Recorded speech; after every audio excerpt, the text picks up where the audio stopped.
Israel Adesanya versus Yoel Romero. It's a fight that people want to see because they want to see if a wrestler can take down Israel Adesanya and just smother him and beat him up for about 5 rounds, and if he has an answer for it. Because this is about the only thing that probably could be a weakness in Israel's game.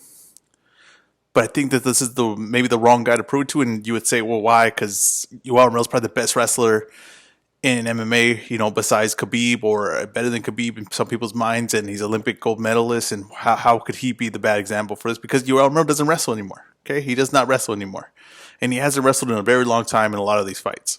Okay, and it could be a stamina thing, and I don't think, we're forgetting that Yoel Romero's older, and you're thinking that that's gonna, that he's going to slow down, but you got to think they probably slow down his wrestling. He's probably his probably knees probably not as great as they used to be. His legs probably as good as he used to be, and he probably doesn't have the stamina to wrestle at a high level like that, and especially in an intense fight. And I just think that y'all kind of got a little more comfortable just being explosive and taking his time and being able to explode whenever he wants.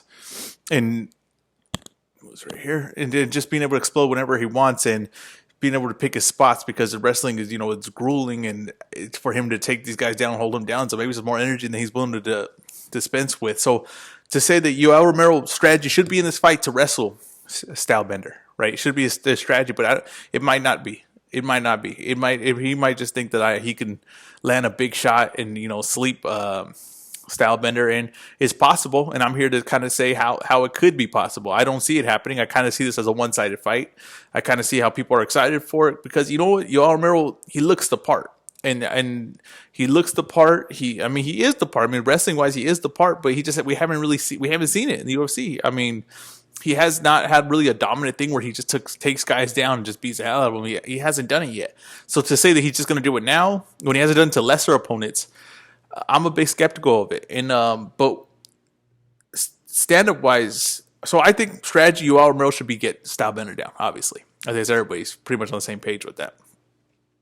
Stand up wise, there will be an opportunity for Yoel Romero, and Yoel Romero, whether he's explosive or whatever you want to say about him, he's nowhere near the skill level of Stylebender. So his shots are going to be very limited of what he could land on Stylebender. If it's just a stand up fight, this is a one-sided beat down, and Stylebender walks away probably with a knockout. I think that if it stays standing, Yoel Romero will get knocked out by Stylebender, right? But let's say, what opportunity does he have standing up with Stylebender? So I'm gonna take the mic off. I want to kind of show you what I'm talking about. So I'm talking a little louder so you guys can hear me. But so Stylebender, right?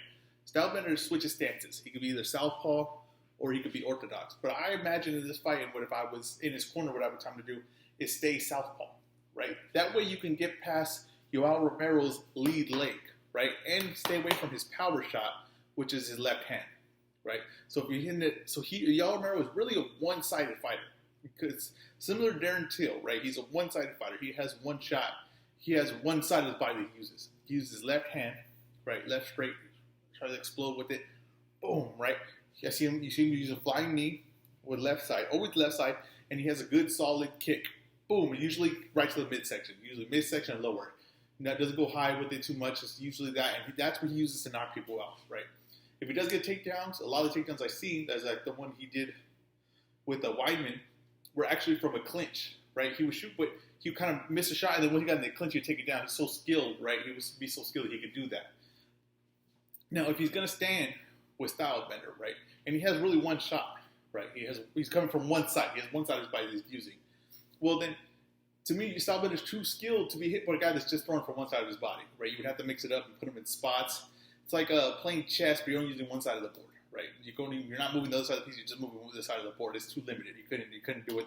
A master chessman would just beat you, right? He would be able to see where your side coming. He would just move it on the other side, right? So if he's going to do that, though, right, he's using one. He's kind of counting on one shot. He's not really a combination guy. He's just counting on one big shot, right? Stylebender will give you one opportunity that I see, right? One big opportunity. Stylebender is so skilled that he does things like Naseem Ahmed, Muhammad Ali. He does very skillful things that Anderson Silva does. But Anderson Silva got caught doing this exact thing that he does. He pulls straight back. Not with his legs, only upper body. He comes straight back because he can see you coming. He's so skilled. He's been watching this forever. So if he sees you coming like this, he pulls like this, looking to what he did with Whitaker, this, and he countered, right? He would counter. he'll counter. You slip past him, he's countering there, right? So he's going to look to do that. Yoel Romero's got to think, I'm not going to hit him where he is. I'm going to hit him where he will be.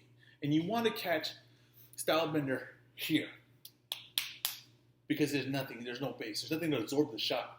And if you learn Anderson Silva versus Wyman, this is the exact shot he got caught with. They put him to sleep from that stance.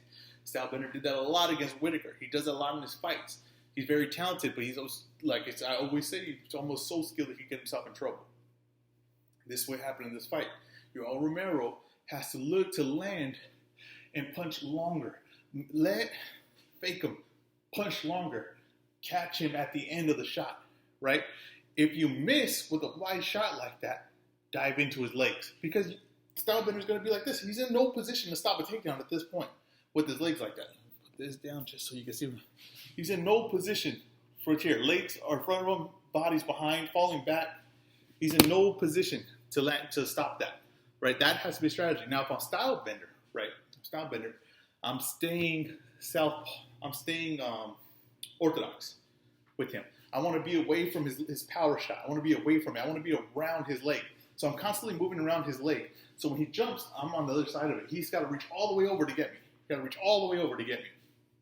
And this allows me an opening with my power, my back leg, that I could kick him from all angles, and I'm getting full power into it. In the angle I'm getting full power, full body, everything's open, right?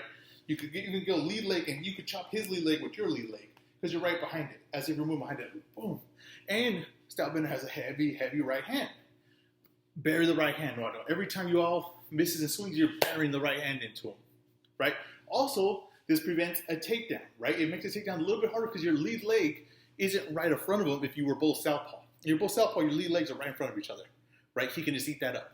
This one, you can move your lead leg so it's on the outside of his lead leg, which makes it harder for him to the takedown angle. The angle to get the takedown, especially a double leg, even a single leg, he's more looking at the back leg, which isn't the leg you really want to go for if you're looking for a takedown. Let me put this back in here. Okay, so those are the strategies, and to me, with Stylebender, just because Yoel Romero's, he's getting up there in age, right? But he's always been this kind of going into these fights throughout time. He's been really a one-punch guy, a one-shot guy, right? And he's just explosive and lands something explosive. But Stylebender's too good for that. He's too good for that. He's not going to get caught with those things. He's so talented standing up, right? The Stylebender, I think, is going to put on a show this fight, and he's going to light up Yoel. In my opinion, that's what's going to happen. And if he beats Yoel Romero, it's going to be very hard to see who's going to beat him in this weight division because, to me, Costa is a one-dimensional striker as well. Now, he does throw both hands, but he's also limited to like one and a half rounds, right? So if Stylebender wins this, he's going to be going on to big things. There's probably going to be light heavyweight division coming up soon, right? And they're even talking about going to heavyweight, and he has the frame for it. He has a frame to move up a lot of weights, and he's very talented, more talented than most of these guys, that he's going to have these opportunities to do this because he's just so talented. He's just such a talented fighter. He's so skilled, and that skill is going to allow him to fight bigger guys and bigger men in all these situations. So I'm picking Israel Adesanya. I'm picking by knockout. I'm going to pick him by stoppage. I'm going to pick him by stoppage in the third round. And I think that it's going to be a schooling, in my opinion. But I think that if Yoel can, catch him where he's going to be, not where he is, or if he can get a takedown, then it's going to get interesting. But I'm going to take Israel Adesanya, and I think he's going to outclass him standing up. And I think that's what's going to happen. And the angles and the distance will be too much for Yoel to really get his offense going.